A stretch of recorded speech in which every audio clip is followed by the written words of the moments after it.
Estamos poniendo la mañana en camino, estamos en el 98.7 y estamos recibiendo, lo hacemos con mucha alegría.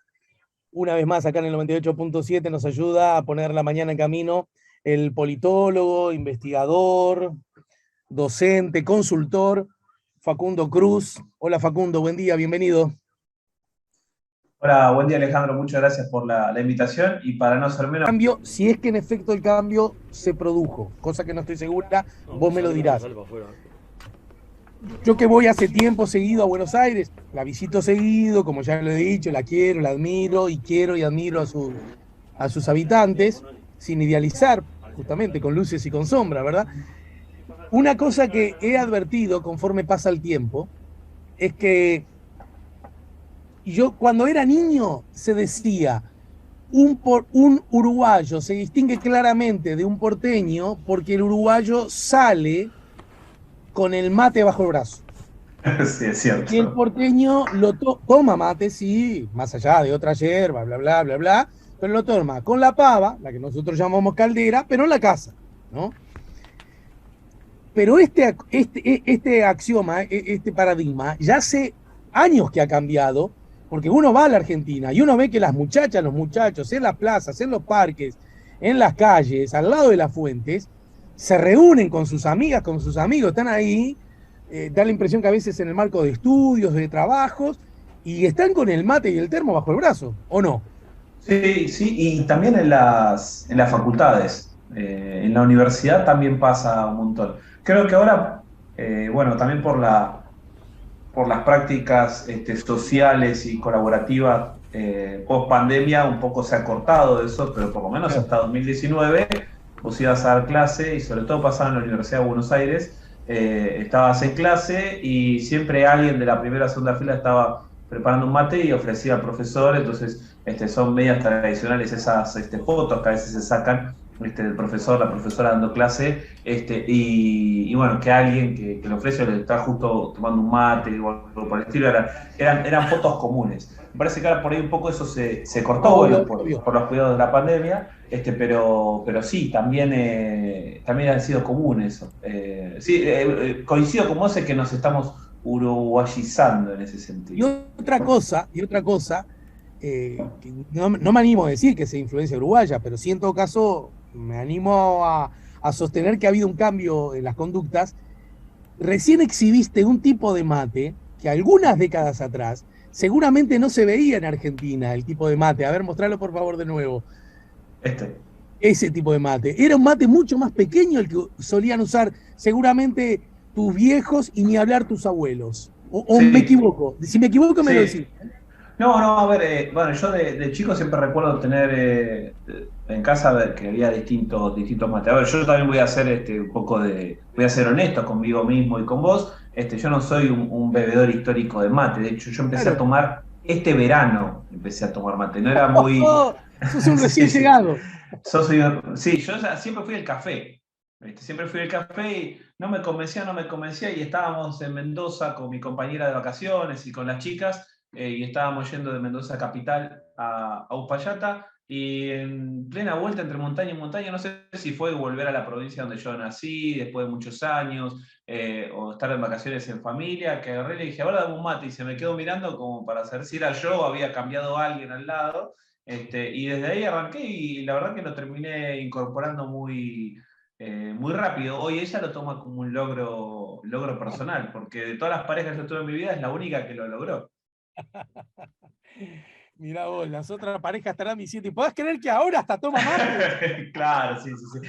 Bueno, también me pasó, antes yo no tomaba vino, cuando me separé empecé a tomar vino y una vez me lo dijo, en parte de bueno, las divisiones de las cosas que uno tenía que hacer, me dijo, ahora estás tomando vino, con cierto odio, me dijo, bueno, ¿qué crees que te diga? Bueno, hablemos del tema que nos convoca en el día de hoy, eh, Dale. que tiene que ver con la política argentina. Entonces, esta debería ser una charla que dure 4 o 5 años, ¿no es cierto? Pero no, Sí. va a durar un poquito menos. A ver, naturalmente que la coyuntura incide y presiona para hacer algunos comentarios a propósito de, pero a mí me gustaría que pudiéramos combinar acá, te uso literalmente, soy explícito a vos, con tu conocimiento, con tu estudio, en tu condición de investigador, de docente, Bueno, además, vos has trabajado mucho sobre los últimos 20 años de la Argentina, de la crisis para acá, ¿verdad? Que cambió todo aquello. Lo cierto es que yo estuve esta semana pasada allí y bueno, no pude con mi genio, conversé con gente sin conocer, de charla Sí. nomás, y obviamente hablas de política y pasé por un local de la Cámpora y me metí a charlar, hola, ¿qué tal? Soy uruguayo, quiero que me cuenten cosas, ¿no?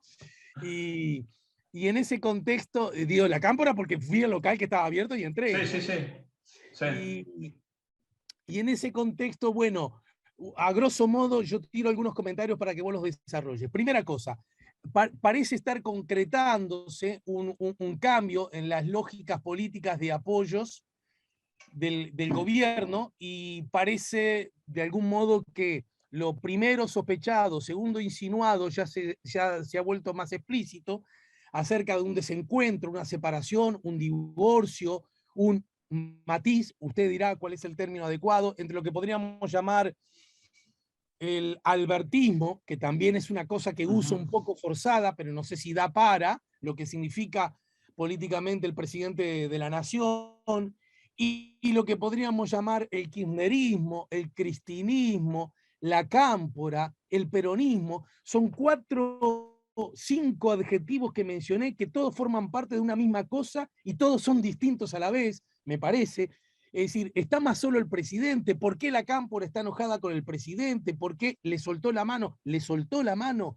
Ante este escenario, un presidente débil en un momento crítico de la economía, con mucha gente, demasiada gente, teniendo en cuenta la riqueza argentina, viviendo mal, viviendo la pobreza, estas son muy malas señales, pero tampoco es justo, me parece, suponer que todo es responsabilidad de este gobierno, porque el lastre me parece que es objetivo y sin discusión también viene del gobierno anterior. A propósito del gobierno anterior, ¿qué pasa con la coalición, el bloque de centro derecha liberal en lo económico? ¿Cómo se posiciona ante esto? ¿Dónde estamos parados? ¿Cuáles son las lógicas de la lógica de la política argentina? Bueno, podemos empezar diciendo que últimamente la política argentina no tiene mucha lógica, sino que tiene piloto automático en los últimos años. A mí me da la sensación de que el sistema se acomodó en torno a dos coaliciones, una coalición... Podemos hablar de la política argentina en términos de izquierda-derecha, pero también podemos hablar de un eje que un autor canadiense conocido, Piero Stigui, llamó alto-bajo, populismo, republicanismo, o también sintetizado en peronismo-antiperonismo.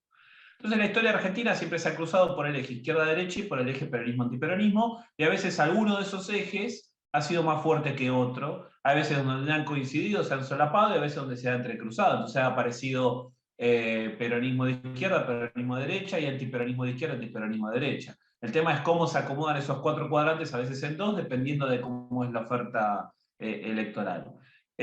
Hoy en día me parece más difícil hablar de un eje activado izquierda-derecha y podríamos hablar de un eje peronismo-antiperonismo que en realidad ya no es más antiperonismo, sino que es cambiemismo.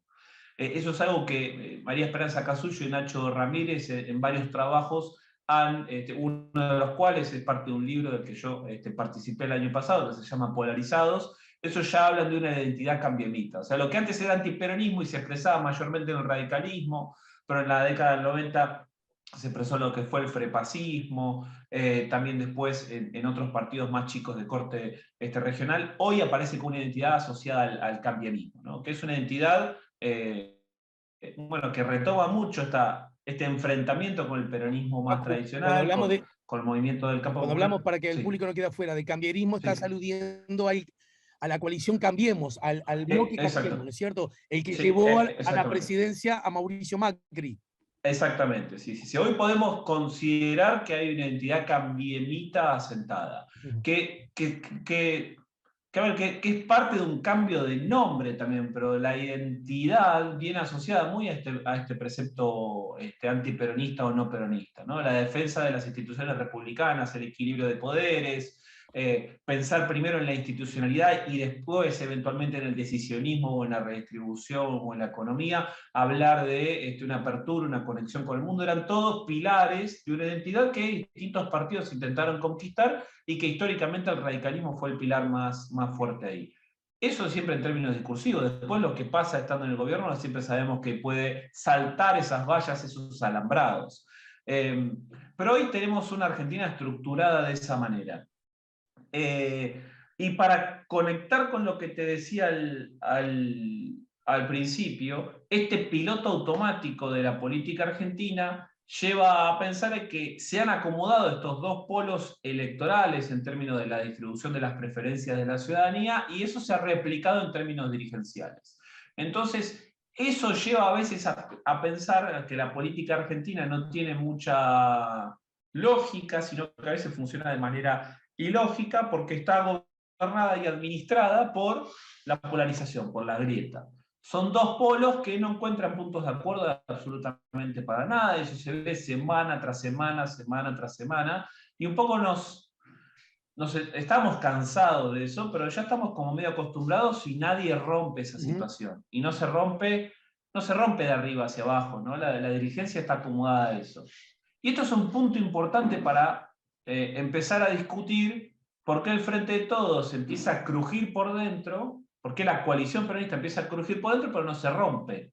O sea, que se doble, pero que no se rompa esa máxima de la política, lleva a que esta lógica bipolar polarizada, ¿no? En ciencia política tendemos a pensar que cuando hay bipolarismo tiende a haber coincidencias porque el centro queda vacío, entonces los actores tienden hacia el centro. Pero nosotros tenemos una anomalía teórica, ¿no? Entre distintas anomalías que tiene la política argentina, tiene una anomalía teórica que es que hay dos polos grandes, pero empiezan a ir hacia las puntas y no encuentran puntos de acuerdo comunes.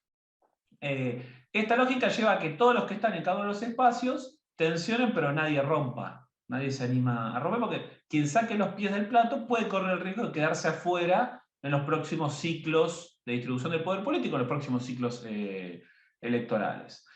Yendo concretamente hacia el Frente de Todos, es la primera vez en la historia de nuestro país que el peronismo funciona como una coalición.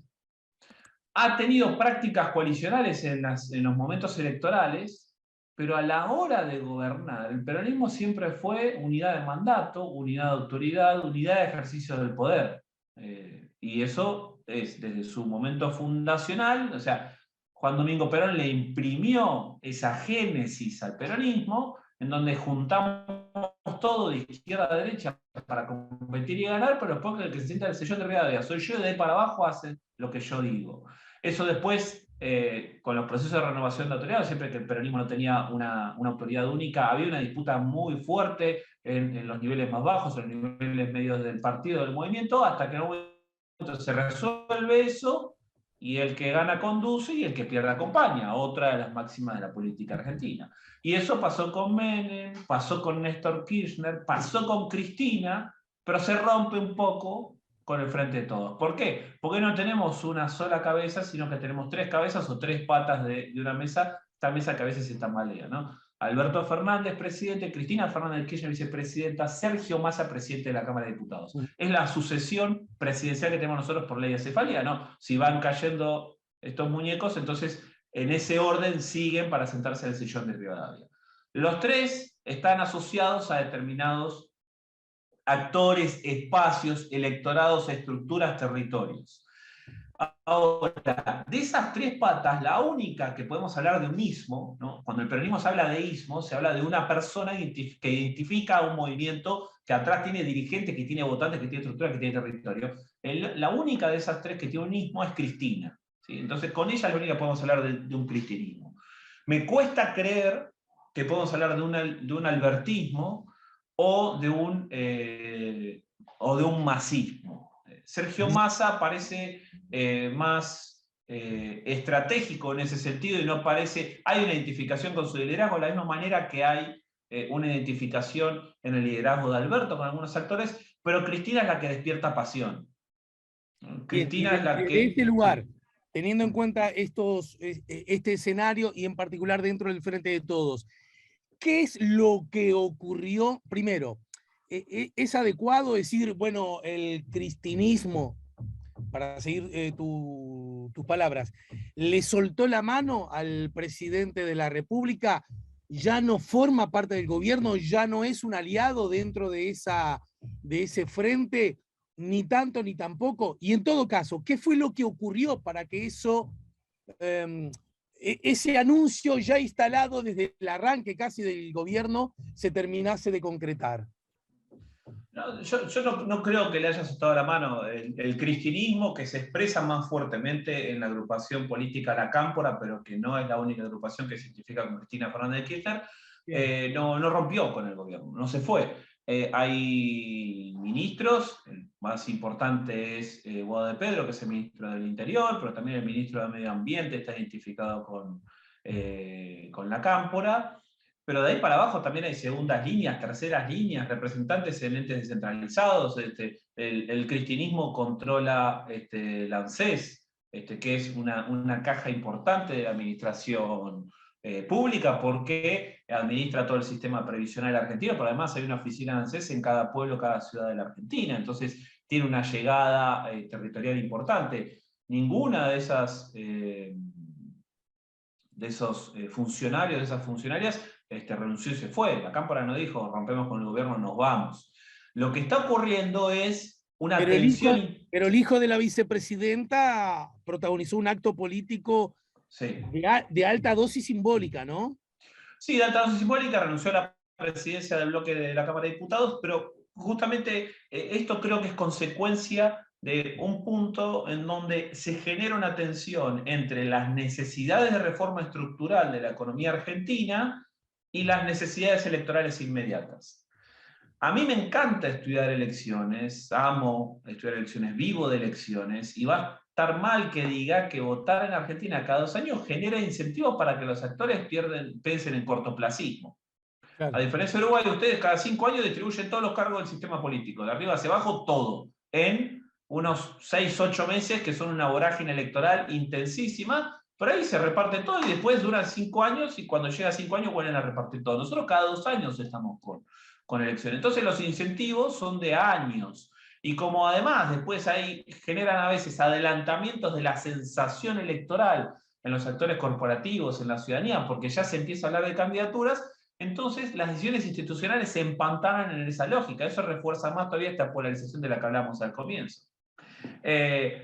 Entonces, hay un momento en Argentina ahora en donde se hacen necesarias ciertas reformas estructurales profundas. Y para eso hay que cortar con ciertas prácticas tradicionales en los momentos en los que el peronismo gobierna, que implica, bueno, achicar el déficit, recortar las transferencias directas, aflojar o cortar un poco con la política de subsidios y de gasto social, que eso afecta directamente a la base popular, a la base electoral del peronismo. Eso es algo que ya se hizo en los 90, que lo hizo Menem. Lo que pasa es que Menem, ¿cómo lo resolvió?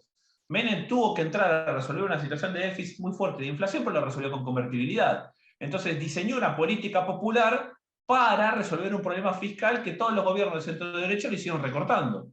Entonces, en vez de recortar, lo que hizo Menem con Caballo fue empatar el peso con el dólar, bajar la inflación y facilitar a los sectores populares a que pudieran acceder a consumo teniendo una moneda que era barata, que no era cara, o sea, acceder al dólar de manera barato, acceder al consumo, acceder a bienes de consumo de manera barato. Entonces, pero también, no con el afán, por favor, Facu, no con el afán de corregir, sino en todo caso de enriquecer, pero también bajo la lógica, muy de moda también en aquellos tiempos, hay que decirlo, de la desaparición de la escena de la influencia del Estado. Entonces, me saco las empresas públicas de encima, dejo que el mercado sea el justo repartidor de los bienes y servicios, ¿no? Algo de eso hubo también, ¿no? No, totalmente. Lo que pasa es que justamente la convertibilidad vino a corregir los desfasajes económicos que iba a generar que el Estado se retirara de la escena.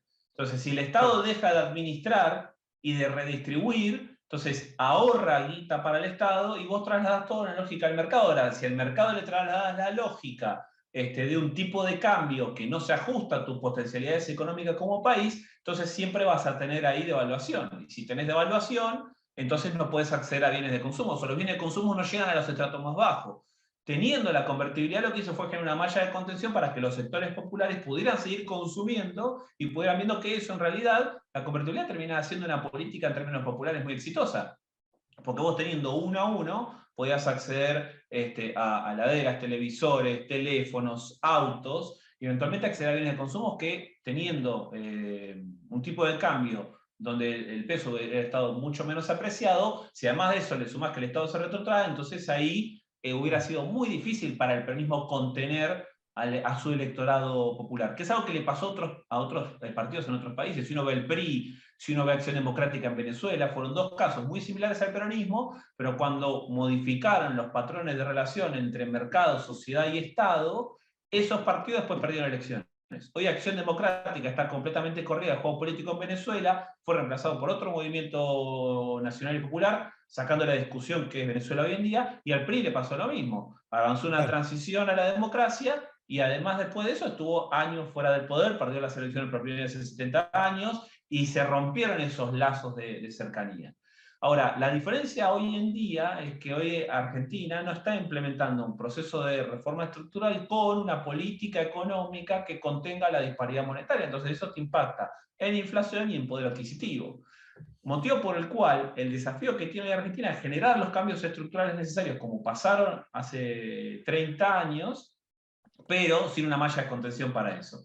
Ahí tenemos un sector del Frente de Todos que cree que eso es necesario para generar la estabilidad en los próximos años, y un sector que dice no podemos estar haciendo esto porque perdemos las elecciones el año que viene. Entonces, de un lado tenés a Alberto, que está empujando por esas reformas estructurales, y del otro lado tenés a Cristina Fernández de Kirchner, a Máximo, y a la Cámpora, que no estaría muy de acuerdo con empujar esas reformas profundas, estabilizar la economía, sino en seguir con las políticas redistribucionistas, porque van a afectar a su propia base electoral. Acá lo que tenemos es una discusión entre las banderas que le van a quedar al kirchnerismo y su cercanía con cierta porción del electorado popular, y la necesidad de estabilizar la economía y generar las condiciones para crecer sostenidamente y de manera sostenible de acá en adelante, y que no vuelvan a tener estas crisis cíclicas que tenemos cada 15 o 20 años.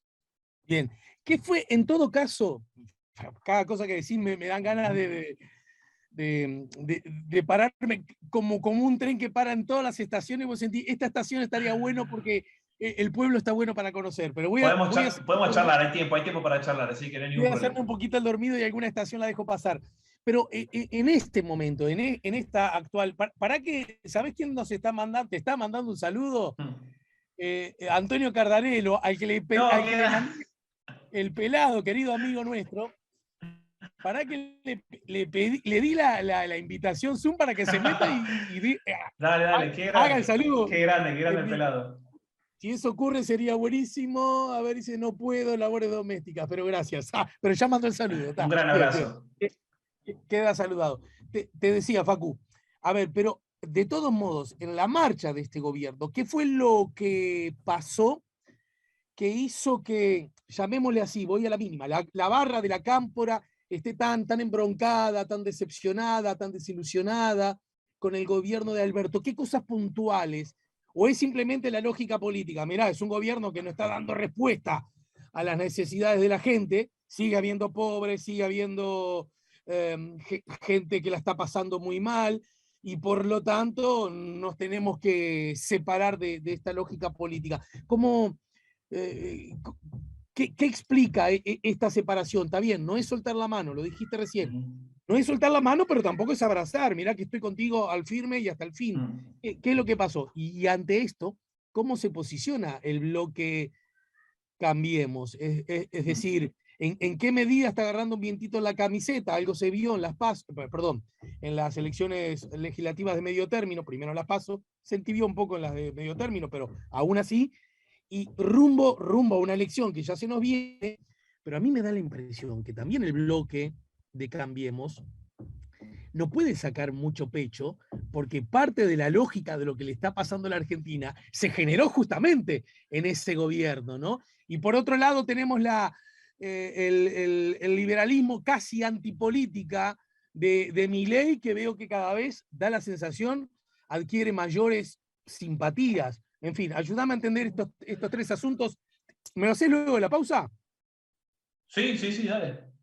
Gracias, Facu. Nos vamos a una breve pausa. Estamos conversando con Facundo Cruz, el politólogo, consultor, investigador argentino, que nos vuelve a ayudar a poner la mañana en camino. Estamos conversando, último tramo de la charla con Facundo Cruz, politólogo, consultor, investigador argentino, estamos hablando de Argentina, estamos hablando de su política, y quedó planteado desde antes de la pausa tres ejes distintos, tres aristas, tres ángulos del mismo triángulo, podríamos decir.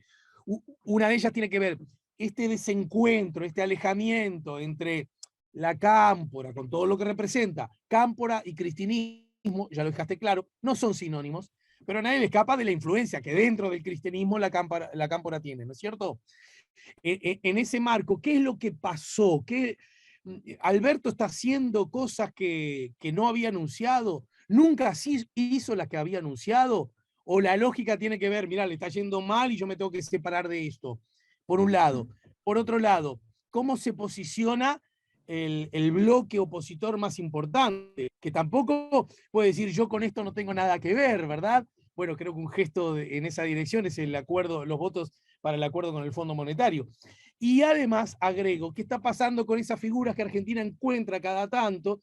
Esas figuras emergentes, no son solo hijas de la lógica argentina, que con un discurso bastante antipolítica, antisistema, para mí desde ese lugar siempre muy riesgosos, generando la idea de que los males de todos los tiene el Estado, ¿no?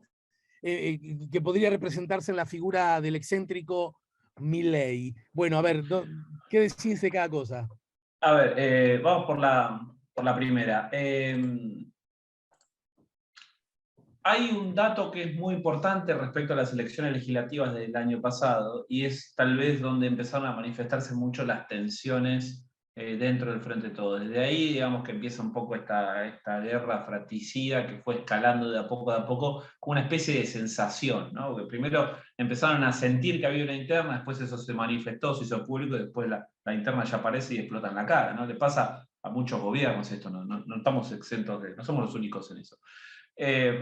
Y lo que pasó básicamente es que Cristina Fernández de Kirchner, sobre todo en su segundo mandato presidencial, en el primero también, pero sobre todo en el segundo, aplicó muchas políticas destinadas a contener la desigualdad en los principales centros urbanos, sobre todo en lo que era en la provincia de Buenos Aires y en lo que se conoce como el conurbano de la provincia de Buenos Aires, que es un conjunto de municipios que rodean a la ciudad de Buenos Aires. Ciudad de Buenos Aires y provincia de Buenos Aires son dos entidades políticas distintas, con autoridades distintas. Ambas envían al Congreso Nacional diputados y senadores nacionales, ambos tienen sus propias gobernaciones, el de la Ciudad de Buenos Aires es un jefe de gobierno, el de la provincia es un gobernador.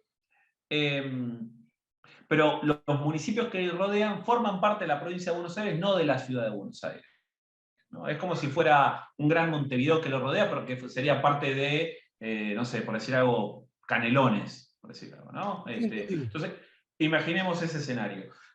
Ahora, en ese conurbano, Cristina siempre hizo mucho pie por, bueno, las políticas redistribucionistas, por la aplicación de subsidios, por la garrafa social. Son ciertos ejemplos que buscaron siempre paliar la situación de desigualdad que se vive en esa región. Ahí se hizo electoralmente muy, muy fuerte ella. Y sobre todo en 2017 hubo una decisión de Cristina de jugar por afuera del Partido Justicialista, armar su propia coalición con sus agrupaciones, me refiero a la Cámpora, a el Partido Colina, que fue creado por la hermana de Néstor Kirchner del Ministerio de Desarrollo Social, cuando ella era ministra de Desarrollo Social, antes de ser gobernadora de la provincia de Santa Cruz. Me refiero a partidos algunos municipales, pero que adquirieron este corte más progresista, redistribucionista, que se juntaron detrás de ellos y se enfrentaron al partido justicialista más tradicional. Ahí Cristina esa batalla interna la ganó, pero por afán, o sea, ganó por 32 puntos de ventaja, pierde la elección general, pero gana por 32 puntos de ventaja respecto del candidato que era del Partido Justicialista, con el sello del Partido Justicialista, con lo cual uno puede decir que el voto peronista era un voto cristinista. Ahora, eso a ella le dio un piso porque fue contra todo, fue contra el gobierno de Cambiemos, que gobernaba la provincia y la nación, fue contra las causas judiciales contra ella, contra la persecución, fue contra el propio aparato justicialista. En algunas provincias, de hecho, armaron listas para competir a los justicialismos provinciales, a los peronismos provinciales. No ganaron en todas, pero bueno, ella en la provincia de Buenos Aires se aceptó como, bueno, yo soy la referente de la provincia y ahí está la torta electoral más grande del país. Con lo cual, el votante peronista de la provincia de Buenos Aires es un votante cristinista. Ahora, en la elección legislativa del año pasado, ese piso que había construido Cristina se perforó. Y el principal responsable, visto, de esa perforación, de ese rompimiento del piso, fue Alberto Fernández. ¿Por qué? Porque la lista de la provincia de Buenos Aires estuvo encabezada por alguien elegida por él, por Victoria Tolosa Paz, que venía de su riñón.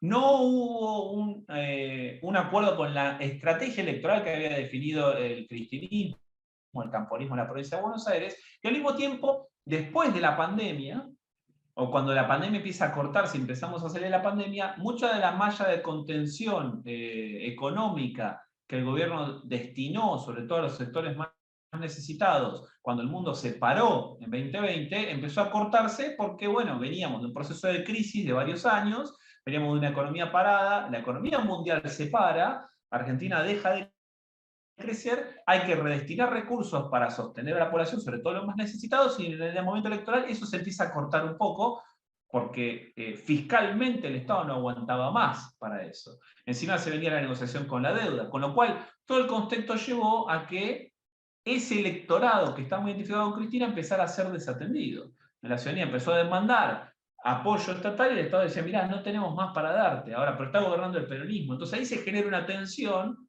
en donde Acá eso... necesito que me Sí. aclares otra cosa, porque si bien es cierto el rol que tiene el gobierno nacional, también es cierto que a diferencia del Uruguay, Argentina es federal, las provincias tienen sus autonomías y en particular el cono urbano está en la provincia, histórico bastión del justicialismo, a diferencia de Capital Federal, ¿no es cierto? Ahí gobierna un gobernador que además es muy cercano a Cristina. ¿Por qué el reproche, por decirlo así? ¿Por qué, che, me estás dejando solo, che, lo que siempre me está dando, ahora no recibo y es insuficiente y mi vida ha empeorado? Porque, según creo entender, está más canalizado a Alberto y no tan canalizado a Kicillof. Porque las políticas de asistencia en el momento de la pandemia fueron políticas federales, lo que se Okay. conoció como el IFE, fue una política federal, lo que se conoció como el ATP, que buscaba pagar parte de los sueldos del sector privado, también fue una política federal, fue de mucha asistencia, y porque fiscalmente las provincias, a pesar de tener autonomía, dependen mucho de las transferencias del Estado Nacional. Nosotros tenemos un esquema impositivo en donde podríamos decir que Argentina, en términos fiscales, es más centralista que federalista. De hecho, por ejemplo, el impuesto al valor agregado, el impuesto al consumo, es un impuesto que recauda la nación, no recauda las provincias. Sí, sí, claro. Y la mitad se la queda la nación y la mitad restante se distribuye de una manera no igualitaria, sino de acuerdo a las condiciones económicas de cada provincia, se distribuye entre cada distrito. En ese sentido, la provincia de Buenos Aires depende mucho del apoyo del gobierno nacional. Entonces, bien, ya está instalada en el imaginario popular que como la provincia depende de la nación, y además también en este sentido, Alberto estuvo muy adelante de todas estas decisiones políticas, entonces era casi natural, te diría, responsabilizar a la presidencia antes que a la gobernación. Entonces, ese piso perforado fue lo que genera la carta de Cristina Fernández de Kirchner en esa protesta de así vamos a chocarla y no vamos a llegar a 2023. ¿Pero por qué? Porque a ver, Cristina también está en un momento de su vida política en donde es un actor central de la política argentina. Nadie está diciendo que se va a retirar, tampoco quiero poner un titular de que se va a retirar, pero ella ya está pensando en su legado. Como todos los sismos que yo te mencionaba antes del peronismo, Cristina está pensando en quién va a levantar sus banderas de acá en adelante. Y sus banderas las van a levantar las agrupaciones que se identifican con Cristina. Si el último, no sé si será pero si uno de los últimos gobiernos en los que participa Cristina es un gobierno que deja de ser redistribucionista, entonces a futuro el vínculo programático, personalista que puede llegar a tener el cristianismo con sus electores puede empezar a dañarse. Y esos electores van a ir a buscar otra oferta política. Con lo cual la transferencia del poder, por decirlo de alguna manera, o de la incidencia en el electorado que pueda tener Cristina con sus herederos, Máximo, Guado de Pedro, Andrés Larroque, Axel Kicillof, todos los que siguen un poco la línea del cristianismo, puede llegar a verse dañado y ellos a futuro, esas agrupaciones, empezar a mermarse a eso. Uy, se me entrecortó acá, a ver si la... No sé qué me dicen los ¿Estoy? compañeros. Ahí volviste, Facundo. Hay que recordar algo, las agrupaciones netamente cristianistas, la Cámpora, Colina, que eran las que te mencionaba, son agrupaciones que crecieron desde el Estado hacia el territorio. La cámpora se arma con funcionarios que estaban en el Estado, se arma desde el Estado. Lo mismo pasa con Colina. Distinto es del movimiento Evita. El movimiento Evita es un movimiento social que se está transformando, se estaría transformando en un partido político y nació desde las bases, desde el territorio, a tratar de ocupar los lugares en el Estado. Entonces, Para por eso terminar, también... para Sí. terminar con este ángulo, porque nos quedan los otros dos, Dale, dale, sí, sí. hablaste de las políticas redistributivas que de alguna manera identifican, me parece que a grosso modo y en largo término, lo que podríamos llamar la era kirchnerista. Hasta ahí voy bien, me parece, ¿no? Sí. Después uno puede decir si fueron justas, si son adecuadas, todo esto, y si además filosófica e ideológicamente habrá algunos que se sienten más identificados y otros que se sienten más lejanos. Pero me parece que decir esto de lo que representa el cristianismo puede poner en riesgo, ¿acaso Alberto también no está en esa política? Es decir, una política también de redistribución, de asistir a ayudar a los más débiles, los más frágiles. Y recuerdo incluso un debate político instalado en Uruguay acerca de que mientras Argentina cerraba todo y de alguna manera hacía políticas redistributivas, que algunos llaman clientelistas, aquí en Uruguay una mirada más liberal desde esa perspectiva era no cerramos todo y dejamos que la lógica de la economía llegue a todos, más allá de que se sostuvieron algunas de las políticas, digamos, de asistencia a los más frágiles. Algunos dicen que demasiado pocas o no tan profundas, pero eso es un debate del Uruguay, digamos. Pero quiero decir, Alberto es Redistribucionista. Sí, redistribucionista, perdón, ¿lo obvio, es sí, sí, sí. o no? Coincido con él, o sea, yo no veo en Alberto un dirigente político conservador que no propugne la distribución, la equidad, se inscribe en esa lógica. Lo que pasa es que es difícil ser progresista, ser redistribucionista sin plata.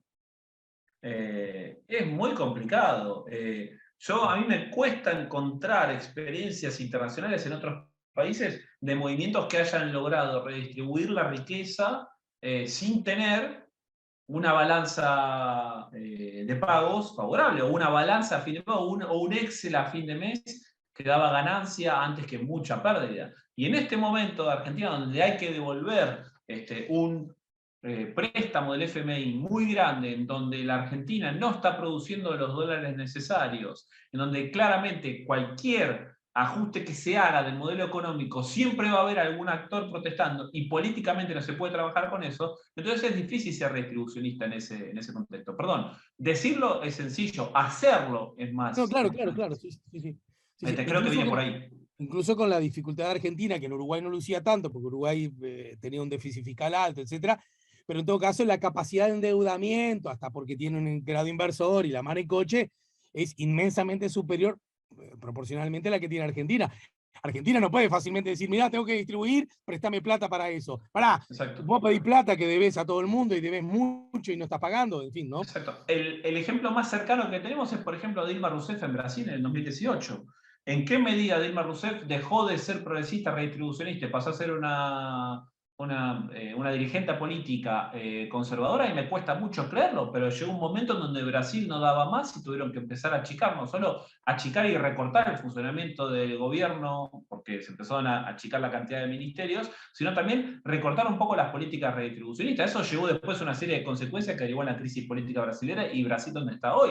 Pero en ese momento también Brasil tuvo que llevar sus políticas de ajuste y no pudo ser el Partido de los Trabajadores, hablamos del Partido de los Trabajadores, no pudo ser redistribucionista como decía que era redistribucionista. Entonces eso le pasa mucho a los países latinoamericanos y es el principal desafío que tienen los partidos nacionales populares o los partidos progresistas cuando tienen que tomar decisiones drásticas como esta. Retrotraigo lo que hablamos antes de Menem. Menem encontró una política popular que fiscalmente después terminó siendo un desastre, pero encontró la manera de, con una política popular, empezar a retrotraer el Estado. Él lo logró hacer y lo pudo hacer de manera exitosa en términos electorales. Por algo dominó la política argentina durante 10 años. Pero es un caso bastante testigo de América Latina, no es común. La reelección de Menem, Pacto de Olivos mediante, se produce, pero por paliza, ¿no es cierto? Sí, sí, sí, sí, y sobre todo con un espacio opositor dividido, que después en el 97 lo corrigen, se arma la alianza, en el 99 terminan ganando, pero sí, absolutamente. Pero ya que hablamos de espacio opositor, ¿y qué pasa en el marco de todo esto con Cambiemos? Porque uno advirtió que a Cambiemos, a ese frente, a ese bloque, le fue muy bien, por supuesto, primero las PASO, después en las elecciones propiamente dichas. Sin embargo, desde acá, por lo menos de mi mirada, no necesariamente uno podría advertir que el dueño de esa victoria, la cara de esa victoria, es la del expresidente Macri. Más bien que no, ¿no? ¿O sí? Bueno, sí, Cambiemos, que en realidad lo seguimos llamando Cambiemos, no hablamos de una identidad cambiemita, hoy en día se llama formalmente Juntos por el Cambio, prefiero formalmente porque así se presenta como bloque en la Cámara de Diputados y en el Senado, como el interbloque, pero bueno, son sinónimos igual. El espacio lo que está teniendo ahora es una dificultad natural que tienen las coaliciones que pierden los gobiernos, allá lo están viviendo ustedes en carne propia, que es el proceso de renovar los tomadores de decisiones internos y los liderazgos internos, quiénes se sientan en la mesa y quiénes son. Y hoy le pasa algo bastante parecido al Frente de Todos, que es una coalición bastante horizontal. Todos están en equilibrio internamente, todos quieren ser la pata más importante, pero no, los otros no los dejan. Y tenemos una mesa bastante horizontal que antes se resolvía con un sillón de Rivadavia, donde el que estaba sentado en el sillón de Rivadavia hacía, deshacía y repartía, algo que hoy no le está pasando al Frente de Todos. Pero Juntos por el Cambio tiene hoy distintas figuras que están empezando a posicionarse a nivel presidencial, pero que además que hay interna entre los partidos, al interior de los partidos hay sus propias internas. Entonces el PROY tiene una, dos, tres figuras presidenciales, el radicalismo tiene una, dos, tres figuras presidenciales, el radicalismo de hecho se partió en la Cámara de Diputados, hay dos bloques radicales, hubo una disputa fuerte que después se saldó con una mesa de consenso, pero por la presidencia de la UCR a nivel nacional, entonces hay internas entre ellos y hay internas al interior de ellos mismos por esta situación, ¿no? Esta horizontalidad que tienen evita que se pueda tomar una postura común. Y al mismo tiempo hay también tensiones ideológicas o programáticas. El radicalismo está intentando mantener cierto discurso igualitario, equitativo, redistributivo, y tiene que convivir con el PRO, que es un actor político que está ya hablando abiertamente de un segundo tiempo, una segunda presidencia en donde hay que ir más a fondo en los cambios estructurales, profundos, fiscales, administrativos de la Argentina. Pero ahí creo que hay una similitud bastante importante del Frente de Todos y Juntos por el Cambio. Los dos son coaliciones que son horizontales en términos del peso político interno que tiene cada uno y solamente se están sosteniendo internamente porque quien saca los pies del plato se queda fuera de balotaje el año que viene. Claro. Y en este contexto, ¿dónde colocas a esas corrientes que son tan habituales en distintas partes del mundo? Algunas con inusual éxito, que incluso llevan a la conducción de sus países. Es decir, esa lectura de la antipolítica, esa lectura que se cuela a veces con rasgos, trazas, no digo que sea el caso, de xenofobia, esa mirada, por supuesto, muy claramente antiestado, en fin, pero me interesa eso, lo de la antipolítica, ¿no? Yo estoy acá, pero yo no formo parte de esto. Milei, ¿representa Sí, algo? ¿Es una esperanza para algunos? ¿Es un riesgo para otros? Yo personalmente creo que es un riesgo para muchos y es una esperanza para pocos. Esa es una opinión estrictamente personal y con los sesgos que yo tengo encima. Ahí puede haber gente que se siente identificada con la postura de Milei. Yo creo que puede ser muy grave para la totalidad de las cosas que pasan en Argentina. Ahora, Milei no era el único que rumbeaba en ese mundo, pero el proceso que se da entre 2015 y este 2022 es el que termina asomando la cabeza por encima de todos. Esto es algo que venía teniendo Argentina desde las elecciones, incluso en 2015 empezaron a aparecer, pero eran débiles todavía, con más fuerza en el 2019. Que había dos figuras, Gómez Centurión, que era un corte más nacionalista, y por otro lado, Espert, un economista que era del lado más liberal. Milei rumbeaba por ahí y Milei termina asomando por encima de todos ellos porque hoy en las encuestas se empieza a medir. ¿Por qué creo que esto es algo común en distintas partes del mundo y nos está empezando a pasar a nosotros? Estas figuras suelen aparecer con fuerza cuando los actores tradicionales tienen mandatos sucesivos de manera consecutiva y ninguno de los dos puede resolver los problemas estructurales más graves y lo único que termina ocurriendo es que la crisis se termina acrecentando.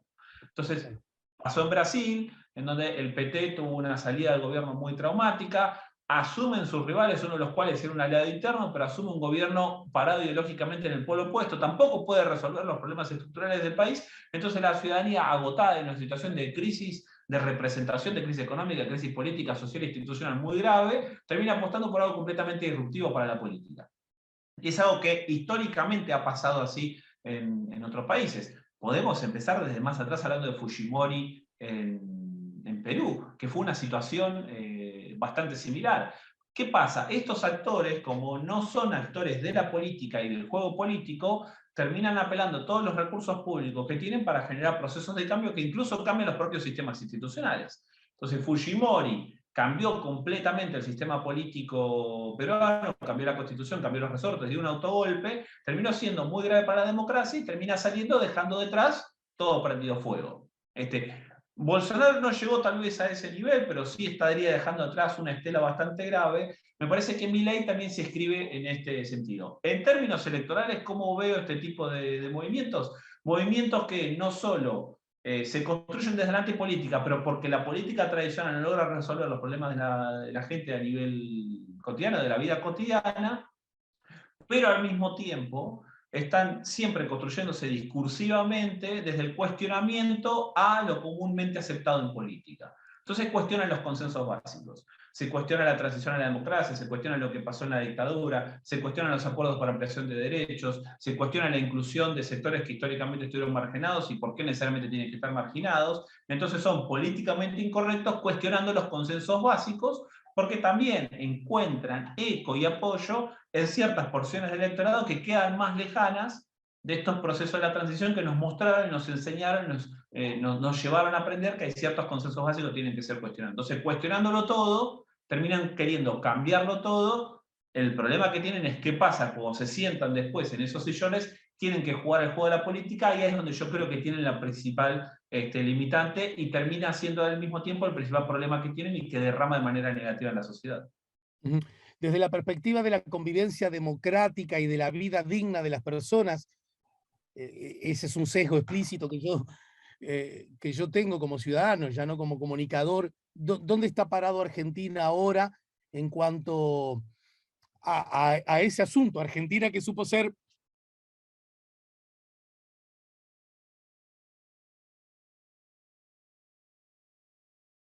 un estado de bienestar redistributivo que otorgaba posibilidades, esperanzas y dignidad a sus ciudadanos. ¿Dónde está parada Argentina hoy? Bueno, hay encuestas que marcan que la democracia en Argentina sigue siendo el régimen político más valorado, no hay un crecimiento importante y masivo de que hay necesidad de construir otro régimen político por ahí no democrático, o con ciertos componentes no democráticos. Lo que sí hay es un enojo y una bronca con el funcionamiento de la democracia porque la democracia no estaría resolviendo los problemas de la ciudadanía. Y ahí la responsabilidad corre por cuenta de los tomadores de decisiones, ¿no? La dirigencia política. Entonces ahí figuras como la de Milei crecen. Ahora, yo todavía no veo en distintas encuestas, que es la única forma que tenemos de captar esto, que haya una necesidad masiva o un pedido masivo de cambiar el sistema político, que avancemos hacia otro sistema político. Ahí en ese sentido la democracia sigue siendo fuerte en la ciudadanía. Lo que pasa es que el enojo está con los gestores, con los administradores de esa democracia. Lo que sí empiezan a aparecer como alertas es que poco a poco, cada vez que hay conmemoraciones de situaciones como la conmemoración por el golpe de Estado que tuvimos el 24 de marzo reciente, o tal vez Malvinas, que siempre son fechas que están muy cercas unas de otras, aparecen cuestionamientos a esos consensos básicos. Entonces, vuelve a aparecer el cuestionamiento por los 30.000 desaparecidos, el simbolismo que implica los 30.000 desaparecidos, si fue 30.000 o no fue 30.000, un cuestionamiento sobre ese número, un cuestionamiento sobre si las Malvinas son argentinas o si no son argentinas. Eso cada año siempre vuelve a reverdecer. ¿En qué medida eso reverdece cada vez con mayor intensidad y mayor cantidad de personas en el país empieza a creer el cuestionamiento de lo que sería esa historia oficial o esa historia comúnmente aceptada? Eso la verdad que no tengo datos. A mí sí me deja tranquilo que año a año, cuando aparecen encuestas sobre la valoración de la democracia, sigue siendo el régimen político más valorado en Argentina. Lo que sí pasa es que esto se cuestiona a la dirigencia encargada de administrar esa democracia. Ahí es donde Milei empezaría a entrar un poquito más fuerte. Uno puede suponer que las próximas elecciones, que son de aquí a 2 años, ¿no? Es el año que viene, exactamente. Salvo que haya un cambio de fechas o alguna modificación, estaríamos hablando de agosto para las primarias, octubre para la primera vuelta y después quedaría noviembre para el balotaje.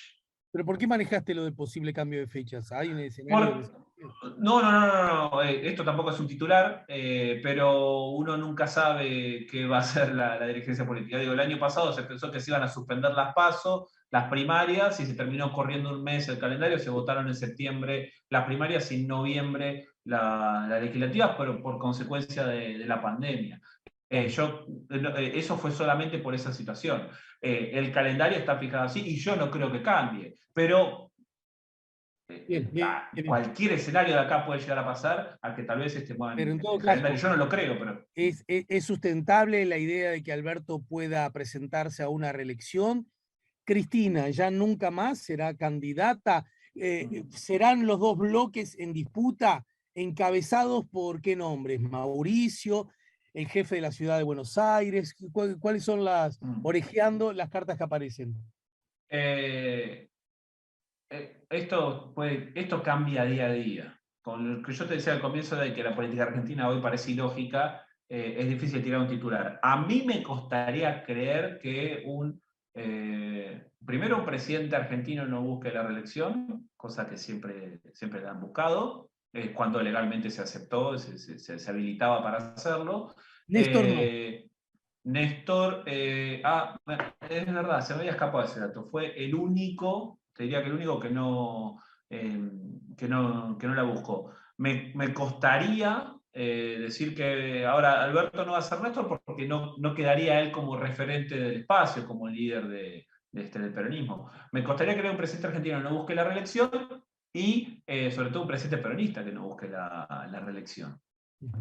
¿Cómo van a acomodar ese esquema? Ya se está hablando en el Frente de Todos de que tiene que haber un uso de las primarias para tener distintas candidaturas. Yo creo que ahí la salida, antes que buscar una figura presidencial que le compita a Alberto, sería destrabar el sistema que tenemos e ir al sistema uruguayo, donde se compite por la nominación presidencial y después la figura de la vicepresidencia. Hay 72 horas para ofrecer a otro dirigente del espacio, que generalmente es quien pierde en esa primaria. Yo creo que ese esquema le beneficiaría tanto a Juntos por el Cambio como al Frente de Todos, porque uno puede tener 2 o 3 figuras y el que pierde después termina siendo el vice. Siendo por fórmula completa, el que pierde después no puede competir para nada, entonces los incentivos para ir y ser algo testimonial son más bien bajos. Entonces, la verdad es que creo que puede haber o candidatura única o 2 o 3 fórmulas en el Frente de Todos. Eso es algo completamente abierto. En Juntos por el Cambio, el escenario me parece que es bastante similar.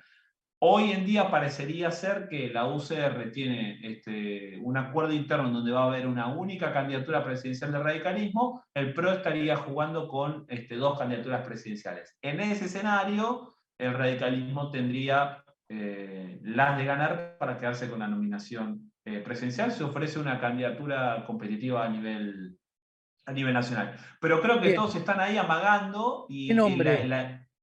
nombre. Bueno, me parece que la principal figura que apunta de la UCR es Gerardo Morales, gobernador de la provincia de Jujuy, que ya no puede reelegir en su provincia y es hoy el presidente del Comité Nacional.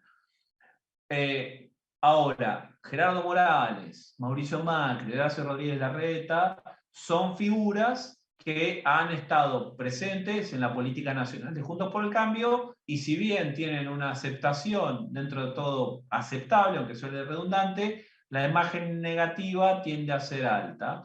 Motivo por el cual también eso muestra que al interior de cada espacio sus electorados están demandando por cierta renovación. Entonces, figuras tal vez cercanas a los partidos, pero que no sean históricas de los partidos, le hace Facundo Manes en la UCR, le hace Patricia Bullrich en el caso del PRO, podrían tener mayor ascendencia porque las imágenes negativas que tienen tienden a ser más bajas, porque no estuvieron tampoco involucrados en la gestión de Cambiemos del 2015 al 2019.